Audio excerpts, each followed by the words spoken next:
Muito boa noite a todos.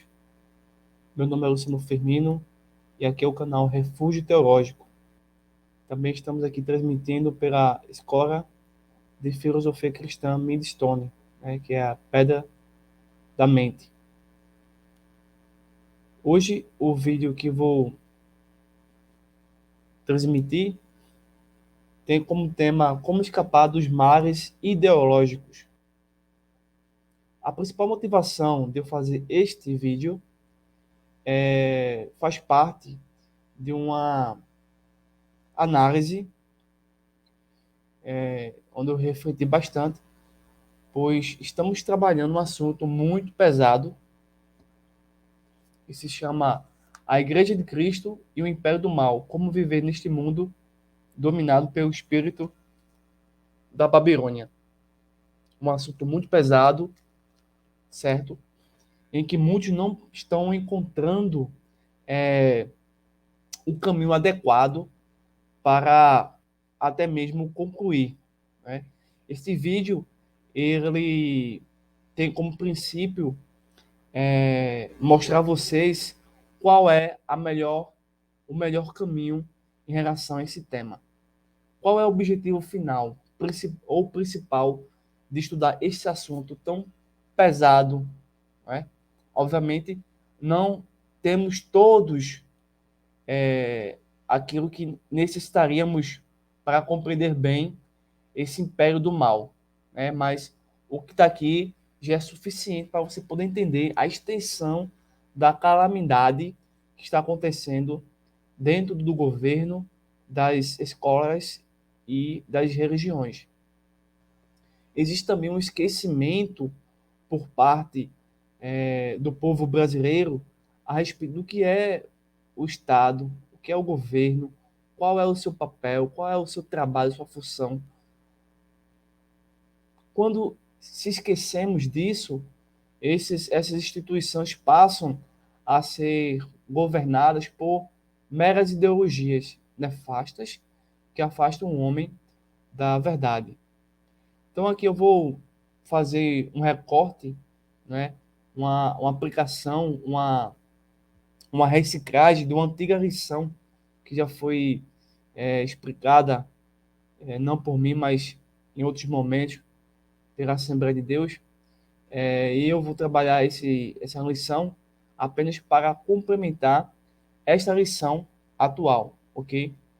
Então, o tema é como escapar dos males ideológicos, ou seja, para que vocês possam entender que o principal objetivo de estudarmos essa lição é poder escapar. Mas esse escapar não é um escapar físico, né? Que muitas das vezes, por exemplo, vamos pegar um exemplo bíblico, né? Daniel. Daniel, o profeta Daniel foi escravizado, foi levado cativo, né, para a Babilônia, e ele não conseguiu escapar do aspecto físico da Babilônia. Vocês vão ver aqui, eu tenho um gráfico aqui. Não conseguiu, tá? Não conseguiu escapar dos leões fisicamente, tá? Entendo a palavra escapar, tá bom? Mas vamos escapar em que sentido? De não sermos influenciados por cosmovisões anticristãs. Você pode estar numa igreja, num estabelecimento X e não vai ser influenciado, não vai ser, ou seja, derrotado pela bruxaria, pela feitiçaria, pelos encantadores bem presentes na atualidade, servos da Babilônia. Obviamente também a Babilônia aqui, proferida por mim, é apenas para é, encobrir, né, o alerta que as transmissões do YouTube e do Instagram têm para cancelar os vídeos que vão contra a nova ordem mundial. Às vezes, quando você tem um vídeo, eu passei por isso recentemente, eu fiz um vídeo de 1 hora explicando que a pandemia foi uma farsa, e o Covid existiu, mas não de acordo com a pandemia. E o YouTube apagou meu vídeo, né? Espero que também não apague isso, porque eu preferi essas palavras. Mas, enfim, para vocês entenderem qual é o sentido que nós queremos dar a esse vídeo.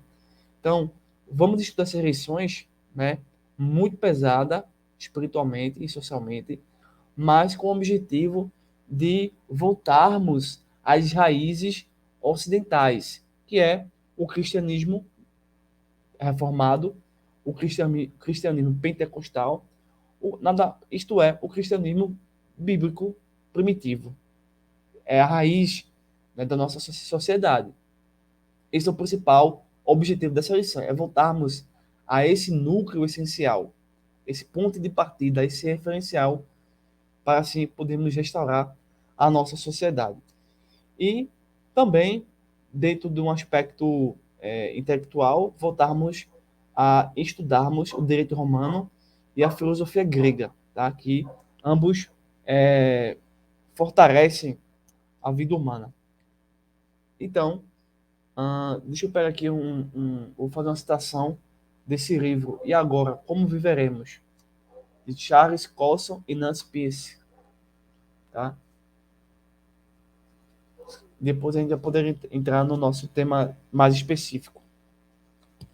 Aqui na página 484 até a página 485, diz assim: a defesa da liberdade. A Bíblia não é um documento político, ainda que tenha implicações políticas profundas, importantes para o bem-estar geral de todos os cidadãos. Quem afirma que Jesus e os apóstolos ignoraram a política, deixa escapar as implicações políticas da máxima: dá a César o que é de César e a Deus o que é de Deus, conforme Mateus capítulo 22, verso 21. Os cristãos do primeiro século conheciam o significado exato das palavras de Jesus, e foi por um ato político que foram crucificados, torturados e lançados aos leões. Qual o ensino fundamental das Escrituras a respeito do Estado? Por um lado, devemos viver em submissão ao Estado, para o nosso bem-estar, para o nosso benefício. Deus designou reis e governantes para desempenhar os deveres que cabem ao Estado: reprimir o mal, preservar a ordem e promover a justiça. Essa é a finalidade para a qual o Estado, certo, existe. Os três poderes existem simplesmente e apenas para reprimir o mal, preservar a ordem e promover a justiça. Essas três coisas. Sem essas três coisas, esse Estado ele é ilegítimo, independentemente de qual força ele tenha hoje em dia. Por quê? Veja só.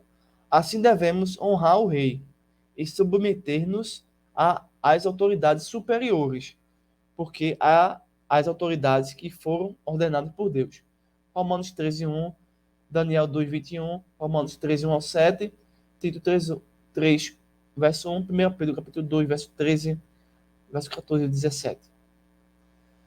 A ordem de obediência está condicionada pela pressuposição de que as autoridades e os magistrados estejam cumprindo os propósitos pelos quais Deus estabeleceu os governos.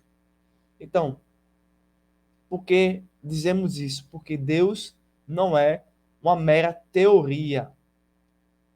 Deus não é uma mera teoria. O Estado, os três poderes, o exército, não devem conceber, perceber ou pensar em Deus como uma mera teoria, como apenas uma estátua decorativa, uma pintura que não tem sentido, né? Deus existe e é espírito, é uma trindade. Então o governo deve, no seu papel, no seu ofício, tá? Deve ter em mente a existência absoluta de Deus e reconhecimento de sua soberania, para eles poderem cumprir aquelas regrinhas que a gente viu no começo. Em Romanos, capítulo 13, verso 4. O governante é chamado de servo de Deus. Então, o Estado, o governo, é servo de Deus. Então, se um Estado, um governo, aprova o aborto, não está sendo servo de Deus. Está sendo servo de quem? De Satanás. Então, o cristão não obedece ao Estado porque ele é servo de Satanás. Nós obedecemos o Estado porque ele tem que cumprir essas obrigações, porque foi Deus que estabeleceu eles. Então, o atual governo está totalmente, completamente fora do caminho. E não tem nem como eles voltarem, porque são totalmente antagônicos. Então, a verdadeira restauração não é simplesmente ir às ruas, participar de movimentos políticos de direita, conservador, né, seja católico ou evangélico. Não é nada disso. A principal forma de deixar uma sociedade sadia para todos é ter em mente que Deus existe e que nós devemos respeitar os seus decretos e a sua vontade. Não somente no espaço religioso, mas no espaço público, cultural, artístico, intelectual. Isso é uma verdade que está sendo esquecida, né? Então, isso é importante perceber no estudo da lição a Igreja de Cristo e o Império do Mal. Isso é importante perceber. Se você não estiver percebendo isso, é necessário aprender. Portanto, se os governantes agem de forma contrária às autoridades que lhe foi delegada, se não agem como servo de Deus, os cristãos não estão obrigados a obedecer-lhes. Na verdade, podem ser até mesmo moralmente obrigados a resistir-lhes. Então, uma vez que o Estado não dá, não reprime o mal, não preserva a ordem e nem promove a justiça, o cristão não pode aceitar o que está acontecendo. A gente precisa trazer o cristianismo novamente para todas as esferas existenciais. Por exemplo, se o Estado proíbe a pregação do Evangelho, vamos supor que o Estado venha proibir a pregação do Evangelho. E está acontecendo aos poucos. Não é nada bom, tá? Não é nada bom. Está claramente agindo contra os mandamentos de Deus, que garantem autoridade ao governo em primeiro lugar. Se o Estado pratica injustiça, por exemplo, massacrando judeus ou estabelecendo uma tirania sistemática, perde sua reivindicação de autoridade divina. Ou seja, nós só respeitamos o Estado porque Deus constituiu o Estado, criou o Estado. E se o Estado age contra a vontade de Deus, quer dizer que Deus não está favorecendo eles. Portanto, o Estado, sem a mão de Deus, sem a vontade de Deus, é apenas uma, vamos dizer assim, uma coisa que não faz sentido. Não existe respeito. Certo? Não, são pessoas comuns que estão a serviço do reino das trevas. Somente isso. Não estão a serviço do reino de Deus. Então, através dos tempos, esse princípio foi afirmado por pessoas como Agostinho, Tomás de Aquino, Calvino, Knox, Martin Luther King Jr., entre outros. Okay? A referência aqui do livro. E agora, como viveremos?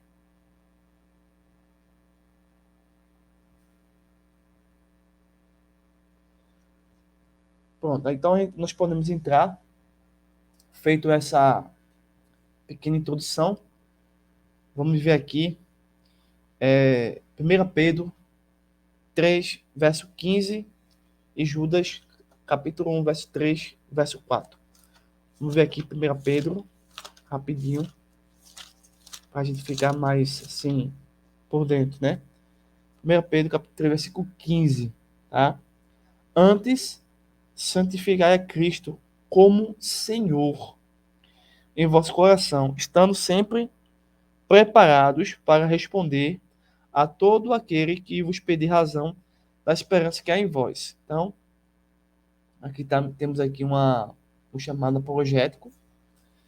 E vamos ver agora Judas, carta de Judas, aqui, capítulo 1, o versículo 3 e o versículo 4.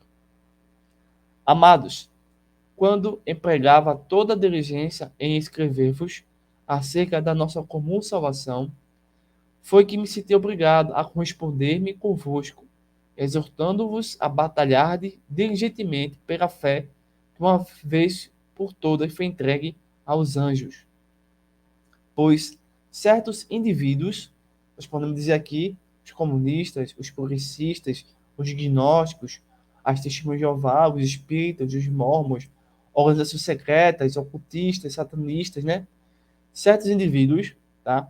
Seitas religiosas, se introduziram com dissimulação. Então, dentro da igreja cristã, existem essas pessoas, os quais, desde muito, foram antecipadamente pronunciados para esta condenação. Homens ímpios que transformam em libertinagem a graça do nosso Deus e negam o nosso único Senhor e soberano Jesus Cristo. Então, todos esses movimentos que a lição a Igreja de Cristo e o Império do Mal vai abordar, obviamente não vai abordar todos, né? Isso até, aparentemente só tem um aqui citado, que é os progressistas. Temos aqui os transgêneros, a questão da ideologia feminista, né? Mas existem outras ideologias que talvez não estejam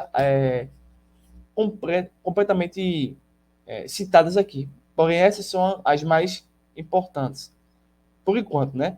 Mas assim, aqui a gente vai aprofundar, vai trazer mais conteúdos, tá?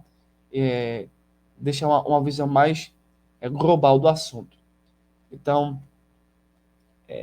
as escrituras já mostram que existiu na época que foi escrito o Evangelho, depois e atualmente, grupo de pessoas que desejam mudar a verdade absoluta, a verdade do Evangelho. Então, essas pessoas estão plenamente motivadas a destruir a fé cristã, o cristianismo, a filosofia e o direito romano. Elas recebem grandes investimentos, são patrocinadas, tá, para combater o cristianismo. Esses grupos, hoje no Brasil, eles são pagos, muito bem pagos, para perturbar a ordem, para criar o caos, para disseminar o ódio e distorcer a verdade. Então, veja como eles estão bem organizados. E nós? Estamos organizados para viver o Evangelho, para voltar ao cristianismo? Estamos realmente criando uma atmosfera espiritual, cultural, intelectual cristã? Daí algumas interrogações para a gente poder refletir e simplesmente terminar a lição, né?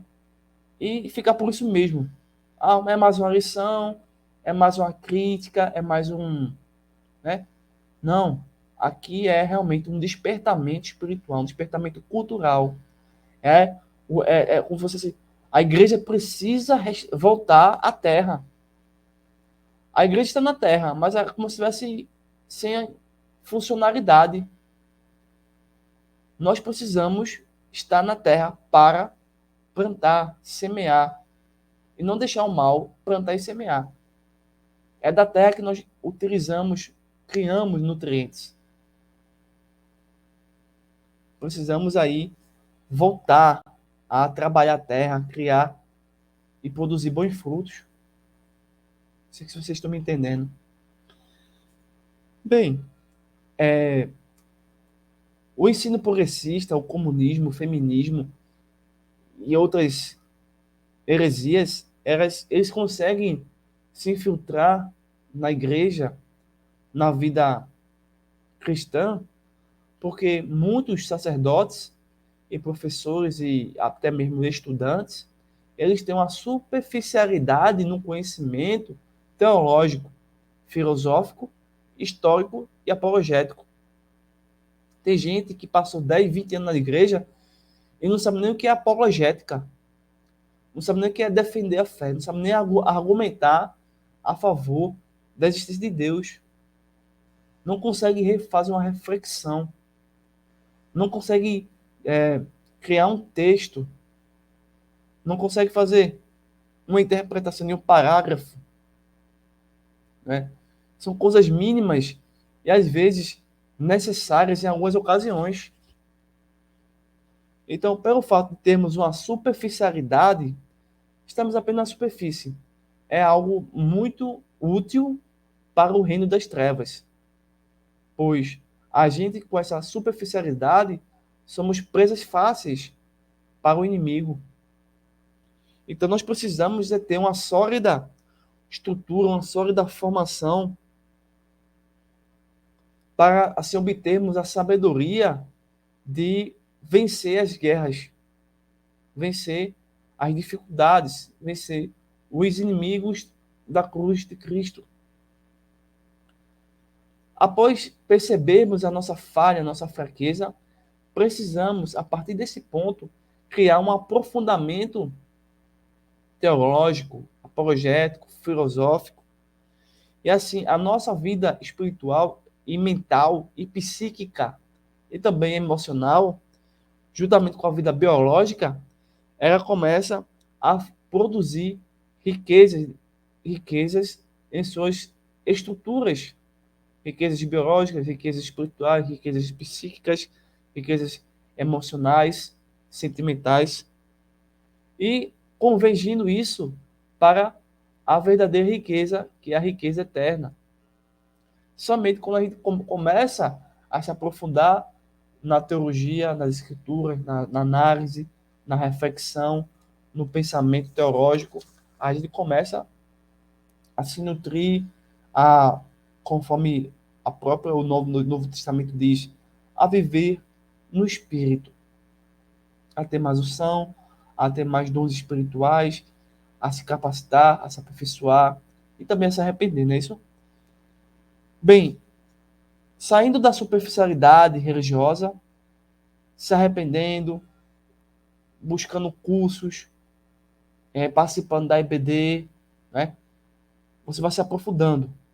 Após isso, você vai ter uma visão e vai perceber que diversos grupos comunistas, socialistas e suas diversas e várias ramificações, você vai perceber que essas pessoas têm uma malícia, têm o linguajar do engano, né? E às vezes até é inútil conversar com essas pessoas. Algumas estão perdidas e precisam realmente conhecer a realidade. Aí, às vezes, Deus, por misericórdia, pode salvar essas pessoas. Mas, conforme o texto de Romanos capítulo 1, você vai ver que esse grupo de pessoas estão sendo abandonadas à sua própria sorte e o fim deles é a pura perdição.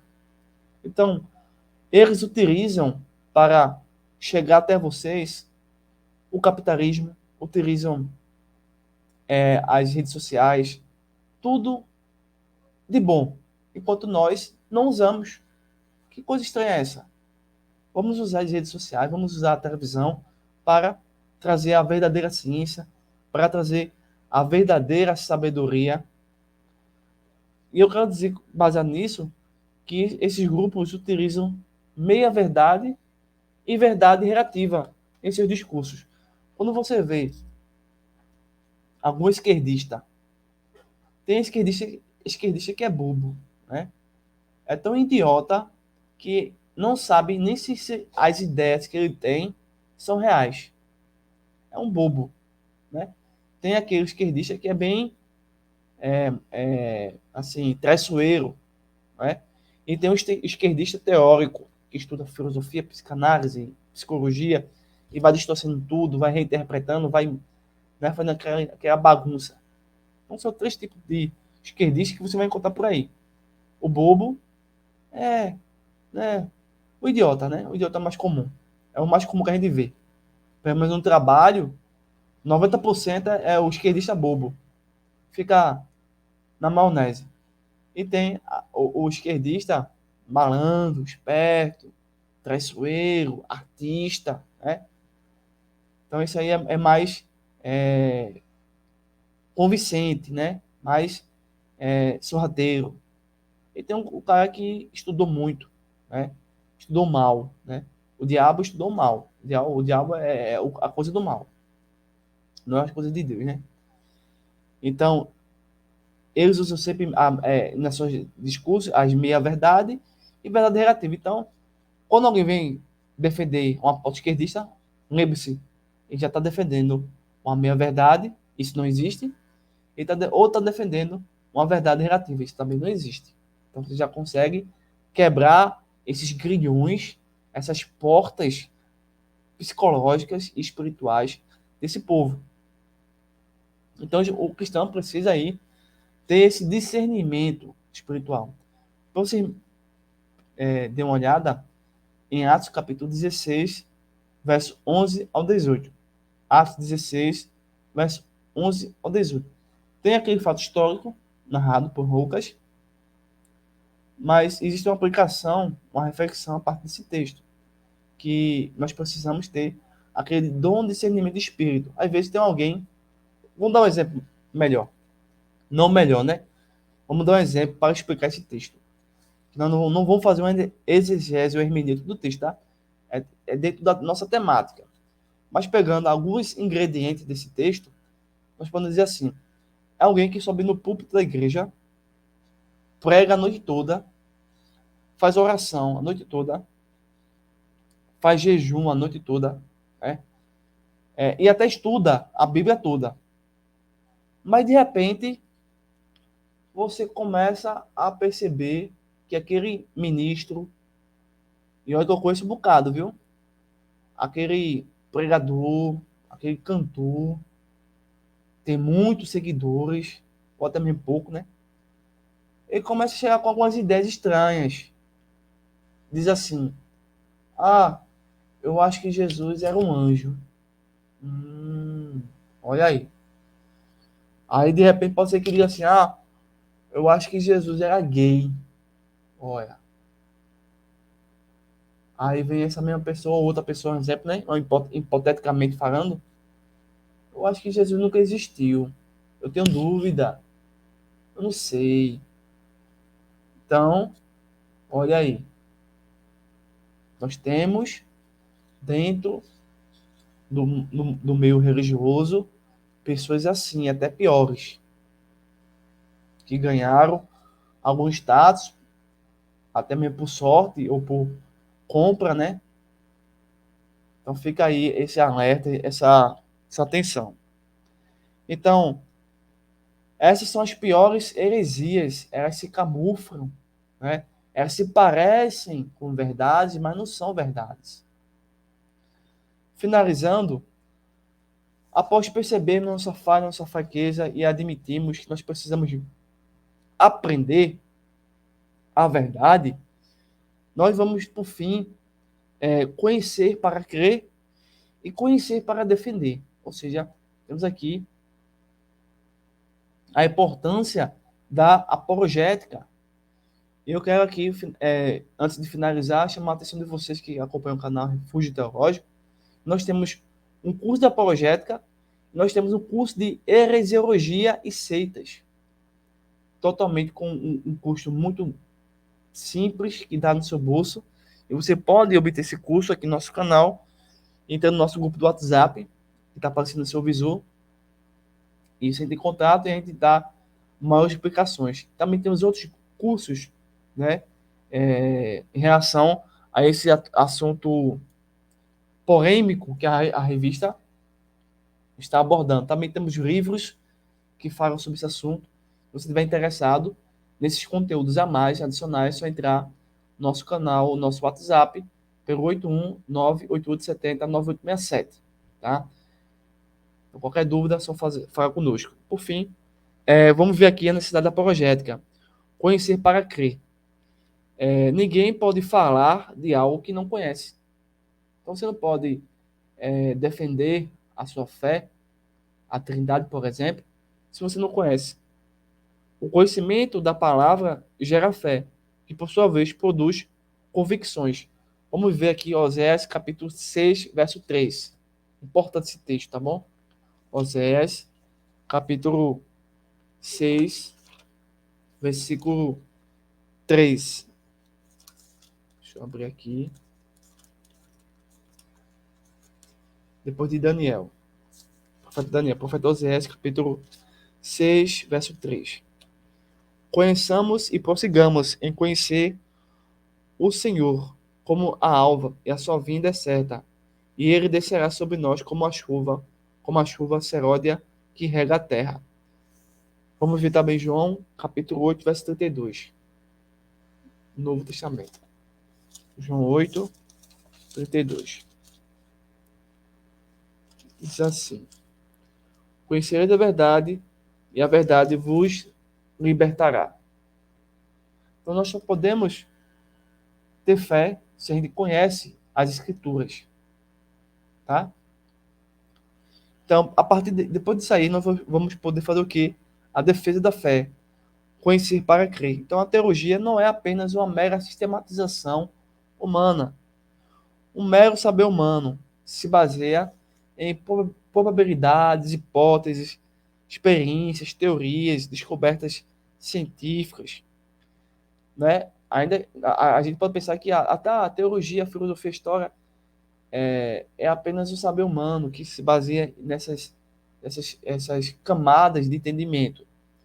Todavia, o estudo histórico, filosófico e teológico da palavra de Deus, ela não vem necessariamente disso aqui. A estrutura sistemática, ela vem da verdade absoluta. É da verdade absoluta que se extrai a sistematização do conteúdo teológico e é, assim, transmitida. Não é o oposto. Não é a partir da sistematização teológica que extraímos a verdade. Não.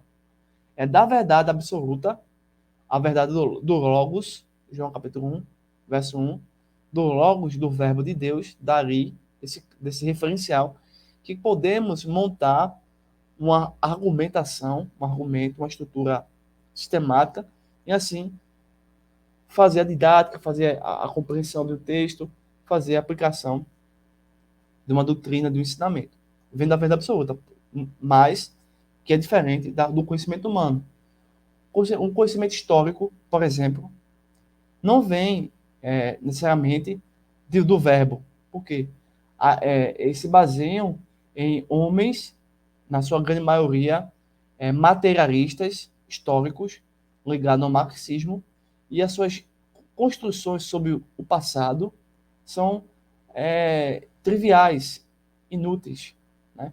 Apenas serve para criar uma grade curricular e vender um curso muito alto que a maioria das pessoas não pode nem comprar. Mas o curso de história é importante, sim, mas ele não vem necessariamente do verbo de Deus. Tanto que quem faz história acaba ou se tornando agnóstico, deísta, e poucos se tornam teísta, porque não vem necessariamente do verbo, diferentemente do que nós estamos trabalhando com vocês. Então, toda a nossa exposição e toda a nossa exposição pode ser falha também, mas se vir do verbo, não vai ser falha, porque o verbo de Deus não falha. Mas se vir de mim mesmo, se vir apenas de uma instituição, né, haverá falhas, certo? Não sei se vocês entenderam. Então, tá aqui apenas uma complementação assim mais abrangente para a gente poder entender. Estamos estudando essa lição não para ser mais uma, mas é um despertamento para a gente poder voltar às raízes do cristianismo. É um retorno. Nós precisamos fazer com que essa sociedade do ano 2023, 2024, assim por diante, venha a retornar ao cristianismo do primeiro século, ou pelo menos a uma estrutura de pensamento, de mentalidade cristã, que expurga, que extrai, que reprime, que rejeita, que refuta qualquer ideologia comunista, enfim, certo? Então, eu termino por aqui minha exposição. Espero que vocês tenham entendido o nosso objetivo nesse vídeo. Não é uma lição a mais, é apenas uma reflexão de uma lição antiga do ano 2005 para essa, que tem alguns conectores que eu achei importante. E daí, passar para vocês a necessidade de que essa lição era um retorno, era uma possibilidade de retorno, né? Uma chance de retornar ao cristianismo primitivo, porque senão a nossa sociedade caminhará para um caos inacreditável, tá? Então, estamos a alguns segundos do arrebatamento. Isso é uma verdade. Então, eu agradeço a vocês que nos assistem. Deixe seu like, se inscreva no nosso canal, compartilhe esse vídeo. Se você for aqui de Recife ou de outro estado, quiser fazer uma live, né, no Instagram, a gente pode agendar um dia e a gente vai trabalhar esses temas de acordo com a palavra de Deus. Espero que você tenha entendido. Então, qualquer dúvida, você entra em contato conosco. Quiser comprar o livro, quiser adquirir o curso, o telefone está aí. Só você fazer um pouco de esforço e a gente vai estar te ajudando, tá bem? Bom, forte abraço, até mais.